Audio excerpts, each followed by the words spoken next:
Everton ran the gauntlet last season, narrowly avoiding being relegated from the Premier League for the first time ever. Having stayed up, the Toffees now have a fresh slate and a new lease of life heading into the upcoming campaign. Today I'm coming to you live from central London's finest coffee shop where I could find free Wi-Fi, because wherever I was, I didn't want to miss this. I'm joined by a Merseyside kid turned Goodison Park fan favourite to talk about the blue side of Merseyside. He's an Everton Academy graduate, avid environmentalist and full-time fashionista. It's my pleasure to introduce Tom Davies. Qué Golazo begins right now. Tom Davies, thanks so much for chatting to us. I should start by saying this is the most stressed I've ever been in terms of how I'm going to dress and how my hair is going to look for an interview. You are now officially the Premier League's best dressed man. I mean, that's my view on the matter, and I'm not one to debate. I've gone for the Fred Perry multicoloured polo. Fresh haircut. Have I done all right? I really like the polo, yeah. And of course, it's a great look. Oh, appreciate it. Thank you. It's obviously it's become something of a calling card for you, the way you look, and I think it's maybe you're kind of part of that vanguard of footballers that seem a lot more comfortable to express that and to go kind of beyond just wearing the club attire and all that. Has there been players and individuals around Everton that have helped you kind of feel more comfortable in dressing the way you want and acting the way you want? Yeah, I think so. I think in football, as you said, now it's starting to become a lot more individuals and people are dressing and acting in ways that they want to do. So I think everyone was always great with me. They give me a bird, stick, banter, wherever you want to call it, about how I dress at first. But I think I was just known for that sort of elaborate dress sense. So it was fine after the first few outfits I wore, and it's great to see in football a lot more people doing it and expressing themselves in the way they like to, rather than just the form into sort of uniform or stereotypical football. Yeah. Do you think it helps that you're at a club that I guess must feel like home for you? You've been there more than half your life, I guess. It's an easy environment to feel comfortable in, isn't it? Yeah, definitely. I think, as you said, it's been in my life since I was a boy, and I joined at the age of 11. I've always been involved in football. I've played football for Everton longer than I haven't. Which, when I put it like that, it is a big part of me. And I think the people involved in Everton and the players, the staff, have always been great with me. So yeah, I do feel like it's home, and I love it there. So I guess it makes sense that I feel comfortable to express myself. As a boyhood Evertonian, talk to me about that buzz at the back end of last season. I know you were only kind of getting to experience it from off the pitch, but I have to say, I haven't seen much like that in Premier League football in recent years. That buzz in those last few weeks when the guys were turning it around, it must have been an incredible experience as a fan, if not as a teammate. Yeah. I mean, for me, it was incredible. It was amazing to be part of the city at that time. I think the fans deserve a lot of credit for everything they'd done for us, how much they showed up and supported us before games, away games, then up to the training ground. Just complete positivity as well, it was great for the lads to experience. And then with that support and that sort of drive that they pushed us on with, going back into the team and watching the lads perform, the Palace game when we had to, we were 2 down, and we've managed to turn it around. It's just, I don't know if I'll get many more football experiences like that. I just think it was a really special few months, and I'm just honoured to be a part of it, and I'd like to hopefully continue that into next year and maybe be challenging for a few trophies, and we can see how good the fans will be then. Yeah. As a fan and a player, what's the feeling when this is happening? Did you enjoy being able to experience it, or was there a sort of sense of regret that you weren't one of the ones that was? I mean, you will enjoy this amazing atmosphere next season. I was talking to Michael Keane, and he was saying how the buzz, the feeling, the connection is still there. But did you it must have been even harder dealing with what you were dealing and missing out on what was happening at Everton? Yeah, well, being injured, it was sort of I was stuck. I couldn't really help because there was nothing I could do on the pitch. I could support the lads off the pitch, but watching them every week and seeing how much effort they were putting in and how hard they were working, and still we weren't getting out of the situation we were in. It was really tough, and also being a fan, I was felt like the fans did. I wasn't worrying, but I was in it. I was amazed in it. Where it was a really hard time for us all. So yeah, it was tough. And then even when I got back into training, I could feel that it was a bit of a tense time. I think the lads always believed I would stay up, and so did the fans. But again, it was very tense, and yeah, it's something, as I said, that once we got through it, it was incredible, and the fan support, which is something that, like you said, and Michael Keane said, that we have to take into next year and use it for maybe not such tense times, but more relaxed and sort of pushing towards the top end, whether it be FA Cups, League Cups, and just really trying to push on in the league too. I mean, you do see a lot kind of in the Premier League that a team that's pulled themselves out of the relegation mire at the back end of one season and hit form, and by God, you guys hit some great form towards the end.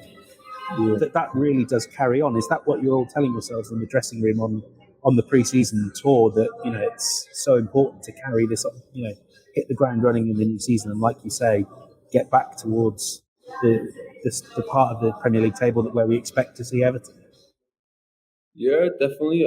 Our first game of the season is Chelsea at home. It's a big game, and the fans are going to be as incredible as they were last year, and I think it's a great opportunity for us to sort of just carry that momentum we had on into this new season. Playing at home against Chelsea, it's going to be a good atmosphere, and a chance for us to really be aggressive and sort of set a standard for the rest of the season, which is how we want to do. And I think if we do that, then we will really push on this year, and I'm really looking forward to it myself. It'll be a big game for the boss as well. Everton fans have embraced him. It's amazing. I saw the video on your Instagram of fans on the bus outside chanting his name. What is it you think that they love so much about a Londoner who, I think he said in an interview this week, he wasn't sure that the Everton fans would like him quite like they do? I think where it is with him, he gets the club completely. He's a great manager. I think he fits the role of Everton down to a T. He's got the hard working mentality. He wants us to play football, but he wants us to fight and to never give up. And it's sort of, he's really bought into that club philosophy, and I think that's why the players and the fans love him, because there's no sort of other side to him, just that pure Everton side to him that he wants us to do so well. And I think you can feel it amongst the fans, amongst the group. We all trust in him and believe in what he's saying. So for me, he's only going to take us on to great things at the club, and I'm really looking forward to actually being able to play in games under him and get that full season of work from him, which I think I can develop a lot under the manager. Yeah, it must be a thrill working with one of the great midfielders of his generation and of any generation in English football. There are still those sort of pinch yourself moments when you kind of realise, and people your age, you would have grown up seeing Frank Lampard, I'm sure, scoring a lot of goals and winning a lot of big games. Yeah, I think for me it is because he was, as you said, when I was young watching football, it was Chelsea were the team winning the league, the Champions League, challenging all big trophies, and he was the main man for them, scoring all the goals, and then Drogba up front. So yeah, it's great to be able to work with him now. I've got a lot of things to pick up from him, just even small things in training. Now he'll tell me, and I'll try and implement them in the game. And there was one the other day, he's told me to do something, I've done it, and the next thing you know, I'm on the ball in a lot of space, and it was... You're going to have to tell me what that something is. No, it's just positioning as a midfielder and not to come too close to the ball to stay away. And I just kind of had a laugh to myself because, as you said, he is one of the best midfielders the Premier League's ever seen, maybe even in the world. And just made me think, like, I've got to take in everything he's saying here.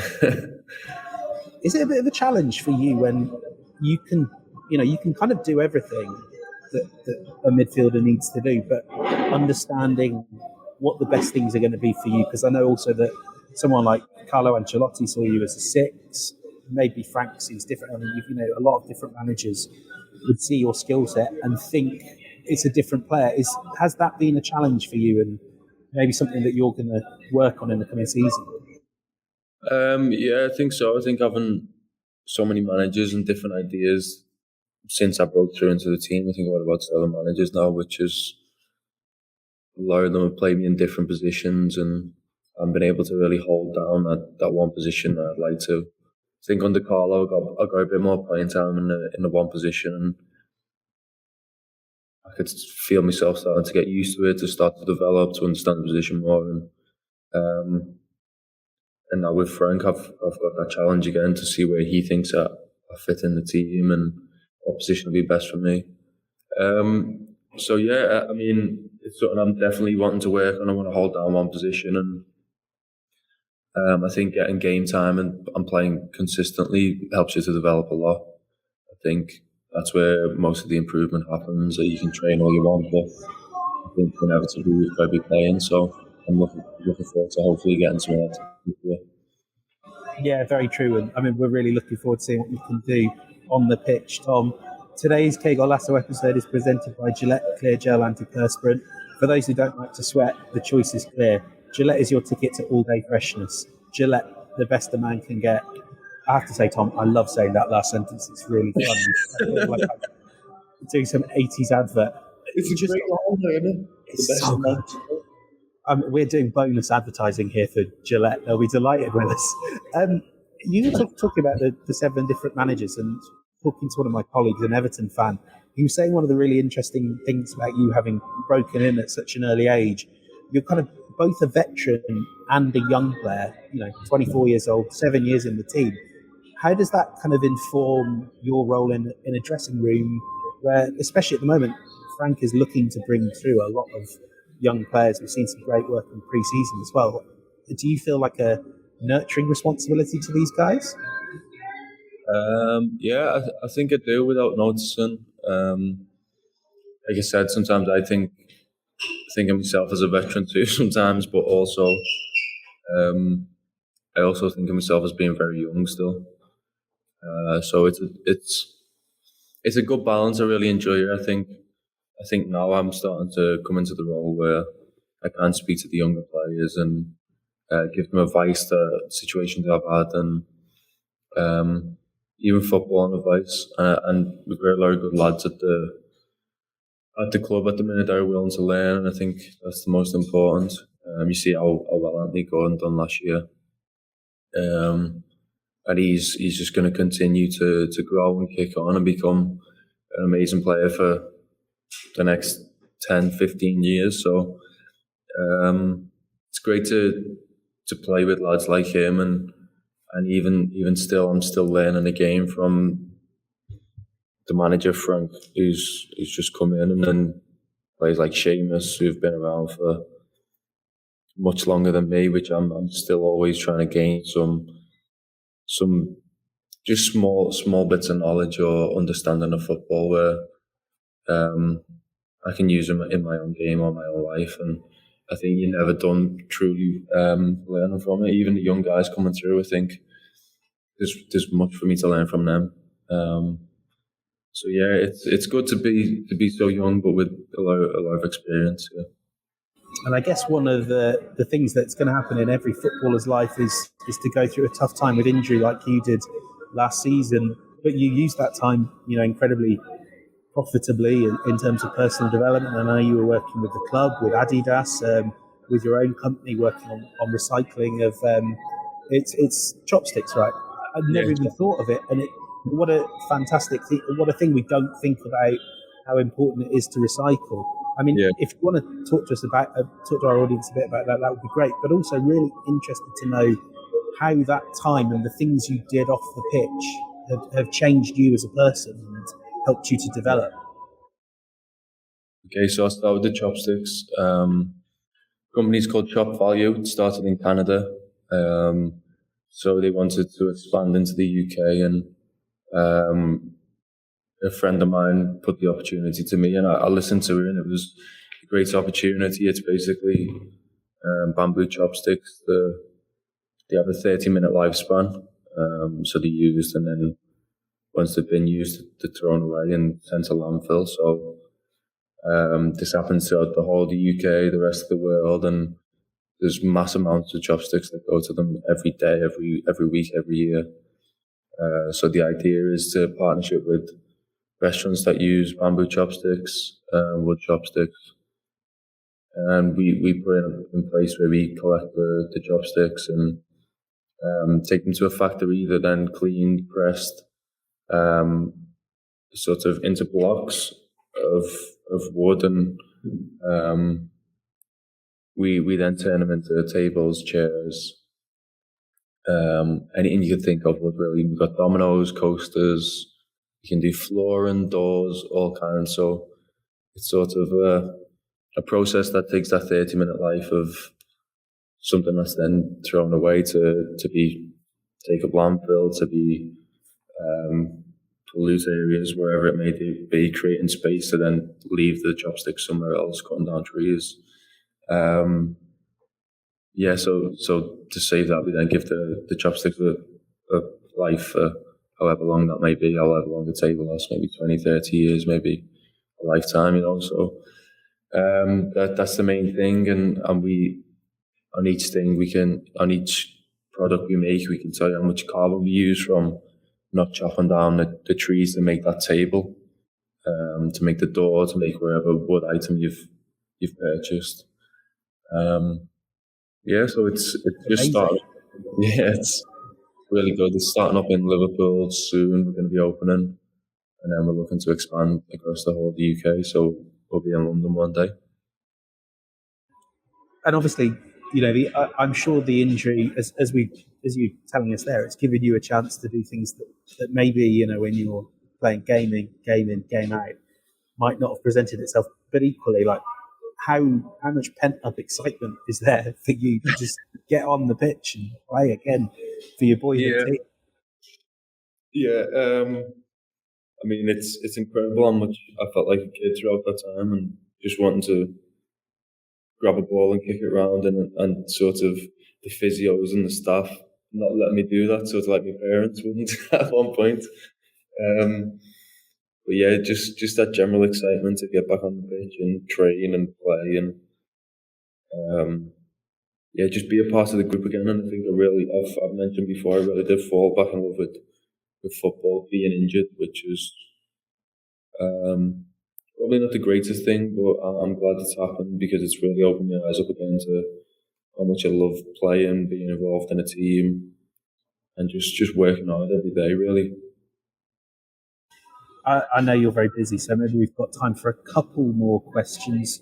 First of all, on one of your former teammates who left this summer, mostly just because, hearing that Richarlison, pretty much the first thing he did when he landed after his holidays in Brazil was come back and say goodbye to everyone at Finch Farm. Does that just sort of tell you the measure of the guy and the affection and the bonds that were built up within the Everton squad and the wider Everton community last season? Yeah, I think so. I think, obviously, I wish Richarlison all the best in the future, and I hope he goes on to great things. He's a great player, and he was a great teammate to have, and he always worked hard, so I wish him all the best. But yeah, I think, as you said, throughout last year, we built up really big connections throughout the squad, and